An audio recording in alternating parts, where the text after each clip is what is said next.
Hello and welcome to the RANsquawk US Morning Briefing for today, 30th November. I hope you've all had a very good Thanksgiving holiday.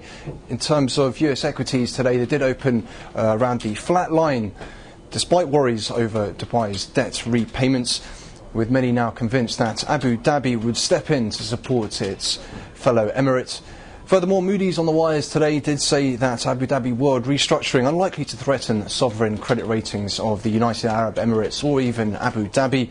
Also of note, on Sunday, the Central Bank of United Arab Emirates attempted to calm local markets by saying it would stand behind local and foreign banks. However, this was unable to prevent a fall of between 7 and 8% in Dubai and Abu Dhabi stock markets. Nevertheless, positive sentiment has been drawn from news that Dubai's Jebel Ali Free Zone made a scheduled coupon payment on its $2 billion Islamic bond, according to a source today.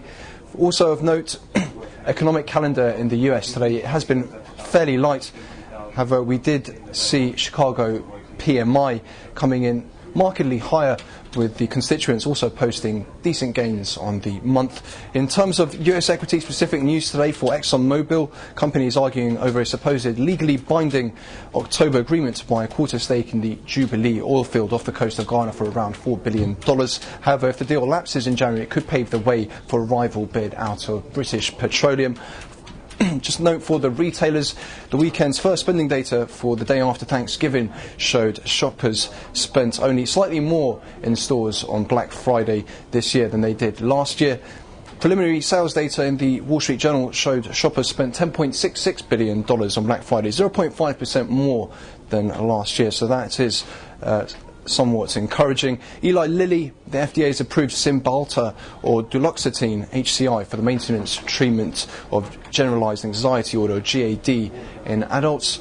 For Qualcomm, DigiTimes reports company has raised its concern about market share in the high-end handset segment due to fierce competition, namely Apple. The chipmaker is in talks with Apple for interest in future cooperation, according to market sources. For semiconductor stocks, the Semiconductor Industry Association was on the wires today, did say supply chain inventory management has been very tight.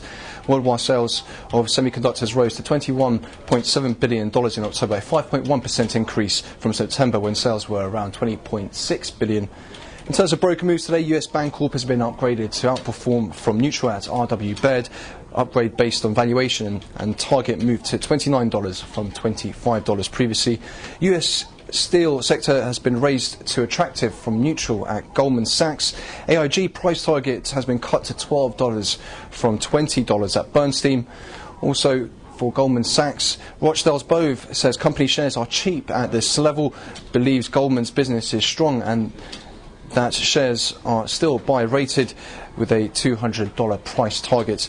So just looking ahead to the rest of the session, we will be looking out for the US Midwest manufacturing release, as well as comments from Fed's Greenlee scheduled for later on.